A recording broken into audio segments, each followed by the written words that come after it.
মৌসুমের প্রথম হজ ফ্লাইটের সবশেষ খবর জানাতে আশকোনা হজ ক্যাম্প থেকে সরাসরি যুক্ত হচ্ছেন সহকর্মী সানি মৃধা। সানি, হজ ফ্লাইটের উদ্বোধনের প্রস্তুতি কেমন দেখছেন তাই জানতে চাই।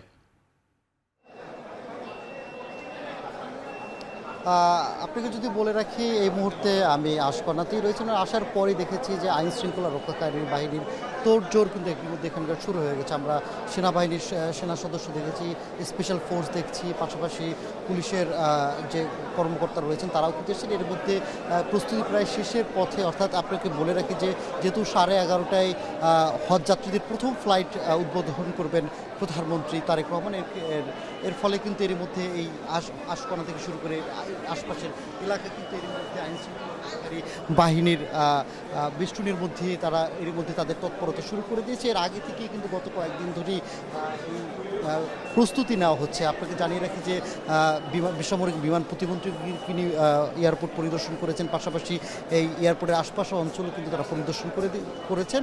আপনাকে বলে রাখি, প্রথম ফ্লাইটটি কিন্তু 12টার পরে রওনা হবে।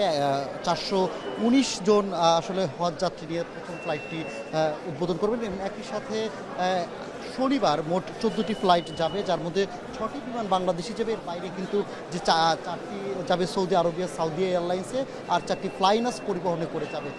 এবারের হজ যাত্রী প্রায় 78,000-এর মতো, 78,500 হজ যাত্রী করবেন, যা গেল বছরের তুলনায় কিন্তু প্রায় 10,000-এর মতো কম এবারের হজযাত্রী। পাশাপাশি যদি আমি আরেকটু বলে রাখি, এবারের এই হজযাত্রীকে ঘিরে কিন্তু প্রথম যে হজ এজেন্সির মাধ্যমে কিন্তু এবার 73,000-এরও প্রায় 74,000 হজযাত্রী এবার এজেন্সির মাধ্যমে গেছেন, এবং বাকি যারা রয়েছেন তারা কিন্তু সরকারি মাধ্যমে, অর্থাৎ সরকারি মাধ্যমে যাচ্ছেন 4,565 জনের মতো।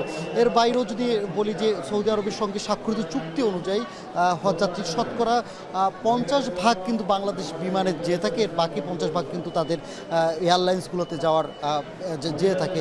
এর মধ্যে কিন্তু যারা 12টার পরে প্রথম ফ্লাইটে যাবে, এর মধ্যে তাদের ইমিগ্রেশনের কাজ চলছে।